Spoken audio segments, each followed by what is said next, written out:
গুৱাহাটী অভিমুখে যাত্ৰা কৰি থাকিলে আপোনালোকে বাওঁহাতৰ এইখন গেটেৰে সোমাব লাগিব অৰ্কিড উদ্যানলৈ। অৰ্কিড উদ্যানখন বাৰু আপোনালোকক দেখুৱালোঁ কাজিৰঙাৰ অৰ্কিড উদ্যানত, আৰু বহুতো ঠাই চাবলগীয়া আছে। গোটেই উদ্যানখনেই বহুত বেছি ধুনীয়া। এইবাৰ আপোনালোকক দেখাবলৈ বিচাৰিছোঁ সংগ্ৰহালয়টো, আৰু তাত যথেষ্ট বস্তু আছে, একদম চাবলগীয়া হয়। আপোনালোকে আহিলে গোটেইকেইটাতে সোমাই যাব, সংগ্ৰহালয় হওক বা পাৰ্কেই হওক বা অৰ্কিড উদ্যানখন, বাঁহ উদ্যান, কেকটাছ উদ্যান আদি বহুত আছে। মানে আপোনালোকে কম সময়ৰ ভিতৰত চাই শেষ কৰিব নোৱাৰে। আৰু আমি এবাৰ সোমালোঁ সংগ্ৰহালয়ত, অৰ্কিড উদ্যানখনৰ পৰা আহি ওচৰতে আছে সংগ্ৰহালয়, তাত সোমালোঁ। আৰু তাত বহুত বেছি বস্তু আছে দেই, একেবাৰে চাই শেষেই নহয়। আৰু বহুত পুৰণি বস্তুবিলাক ইয়াত সংগ্ৰহ কৰি ৰখা হৈছে। খুব ভাল পাব, ডাঙৰে হওক বা সৰুৱে হওক, সকলোৱে ভাল পাব আহি।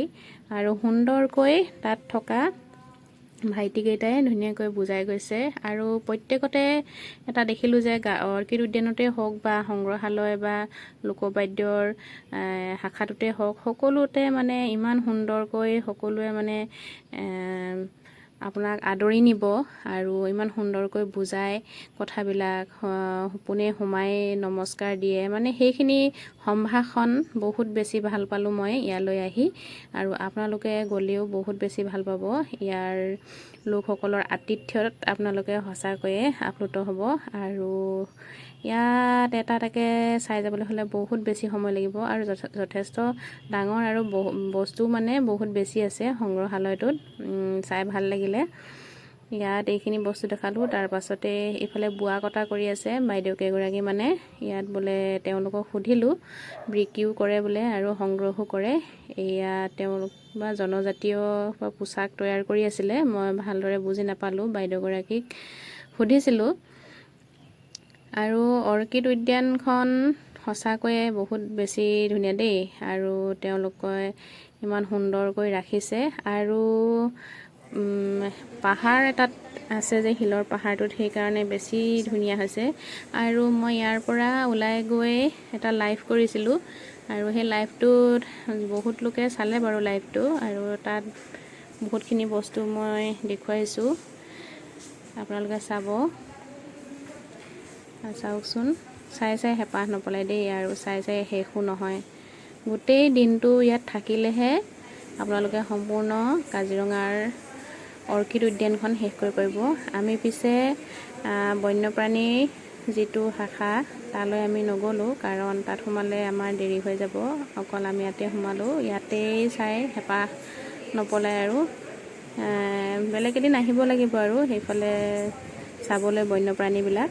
আৰু ৰাস্তাৰে যাওঁতে বাৰু আমি হৰিণ, গঁড় আদি এইবিলাক কিবাকিবি দেখিলোঁ, দেখা পোৱা যায়। ৰাস্তাৰ কাষে যে চৰি থাকে, ঘাঁহ খাই থাকে, এনেকৈ দেখিলোঁ বাৰু।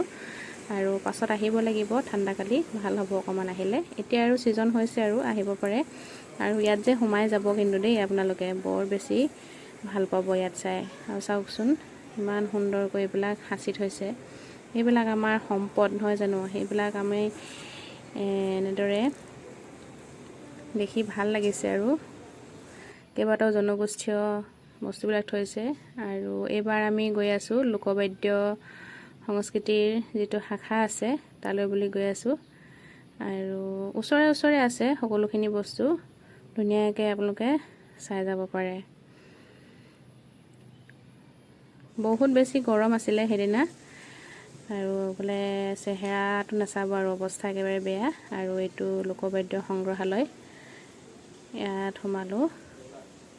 আৰু প্ৰত্যেকটো বস্তুত আপুনি মানে বৰ নহয়, মানে প্ৰত্যেকটো বস্তুৱেই ধুনীয়া, প্ৰত্যেকটো শাখাই ধুনীয়া। তেওঁলোকে ইমান সুন্দৰকৈ যে পৰিপাটিকৈ ইমান সুন্দৰকৈ থৈছে, দেখি বৰ ভাল লাগিলে দেই। আৰু তেওঁলোকে লোকবাদ্যসমূহ, লোকসংগীতৰ চৰ্চাও কৰি আছে। এইফালে বস্তুখিনি আপোনাক প্ৰথমে এবাৰ সুন্দৰকৈ দেখুৱাই লৈছোঁ। এইফালে সেই কাষতে তেওঁলোকে লোকসংগীত চৰ্চা কৰি আছে। আৰু এইবাৰ আমি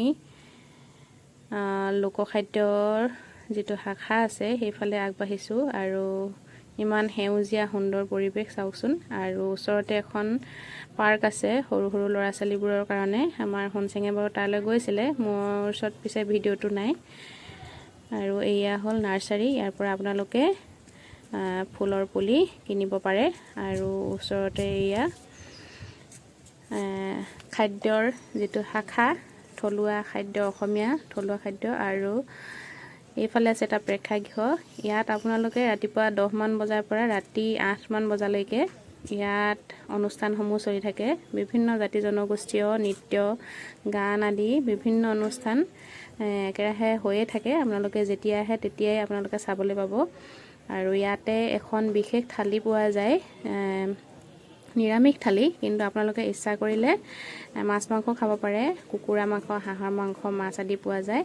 আৰু এই থালিখন বৰ বেছি ভাল লাগিলে খাই, আৰু ভিডিঅ' দিবলৈ চেষ্টা কৰিম। ধন্যবাদ।